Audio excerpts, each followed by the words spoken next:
ബുക്കിംഗിൽ record സ്വന്തമാക്കി Empuraan. Record ticket Wilp. ആദ്യത്തെ 1 മണിക്കൂറിൽ വിറ്റുപോയത് 1,00,000-അടുത്ത് ടിക്കറ്റുകൾ. ലിയോയെയും പുഷ്പയെയും മറികടന്നാണ് എമ്പുരാന്റെ ബുക്കിംഗ് മുന്നേറുന്നത്.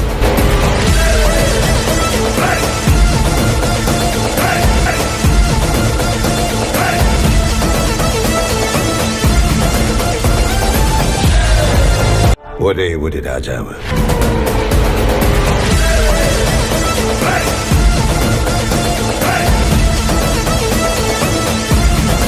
എമ്പുരാൻ ടിക്കറ്റിനായി തിക്കും തിരക്കും.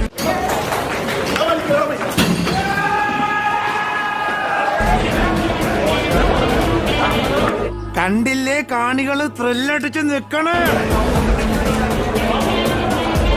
സംസ്ഥാന സമ്മേളനത്തിന് ആളുകൾ വരുന്ന പോലെ പിന്നെയും വന്നുകൊണ്ടിരിക്കുക. ഒറ്റടിക്കുന്നത് നിമിഷങ്ങൾക്കുള്ളിൽ സകല റെക്കോർഡുകളും തകർത്താണ് എമ്പുരാൻ മുന്നേറുന്നത്. ഇന്ത്യൻ സിനിമയുടെ രാജാവായി എമ്പുരാൻ മാറിയിരിക്കുന്നു.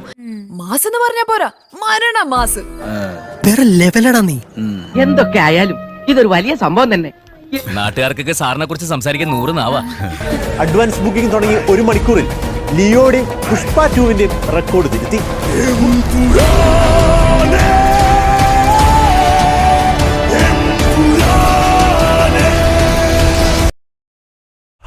ഇനി ഇവിടെ ഞാൻ മതി. മണിക്കൂറിൽ 1,00,000-ലധികം പേരാണ് ടിക്കറ്റ് ബുക്ക് ചെയ്തത്. ഇത് ആറാടുകയാണ്. ഈ ബുക്കിംഗ് തുടങ്ങിയ ആ ഒരു സമയം മുതൽ തന്നെ അത് പെട്ടെന്ന് വിറ്റുപോകുന്നു, അല്ലെങ്കിൽ ആ ഒരു ബുക്കിങ്ങുകളുടെ എണ്ണം കൂടുന്നു എന്നുള്ളതാണ് ഏറെ ശ്രദ്ധേയമായ. സാമ്പത്തികമായിട്ട് വിജയമായിരിക്കും, പക്ഷെ ആളുകൾക്ക് പടം ഇഷ്ടപ്പെടുന്ന അറിയില്ല. നിന്റെയൊക്കെ ശബ്ദം പൊങ്ങിയാൽ രോമത്തിന് കൊള്ളുകയല്ലേ.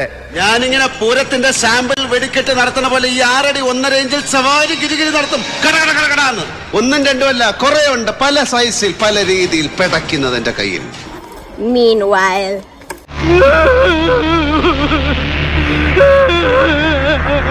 അതിന് താനെന്നോട് കരയുന്നു. ടിക്കറ്റ് ബുക്കിംഗ് ആപ്പുകൾ അരമണിക്കൂറോളം നിശ്ചലമായി.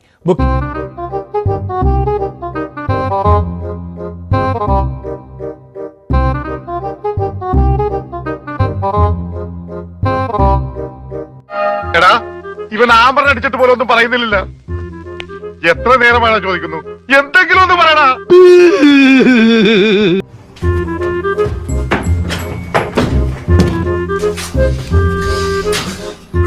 ഇതൊരുമാതിരി അതർ സൈഡ് പരിപാടി. ഇപ്പൊ എന്താ മറ്റടുത്ത പരിപാടി?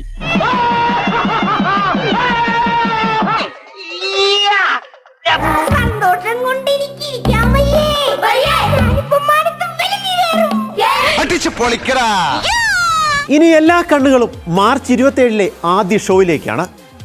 പാക്കത്താനെ പോരാ இந்த காளியோட ஆட்டத்தை കണ്ടറിയണം കോശി, നിനക്കെന്താ സംഭവിക്കാതെ.